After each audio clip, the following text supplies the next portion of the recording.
Narito ang balita mula sa GMA Integrated News.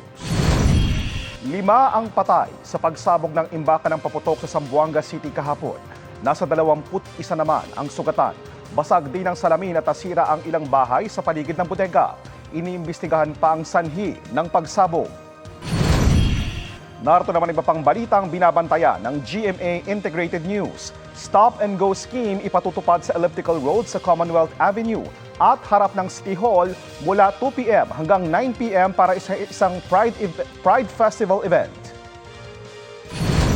2 phreatic eruption na itala sa Bulkang Taal kahapon. Bulkan nagbugari ng mahigit 6,000 tonelada ng sulfur dioxide. At easterlies magpapaulan sa Davao Region, Caraga, Eastern Visayas, Bicol Region, Aurora at Quezon.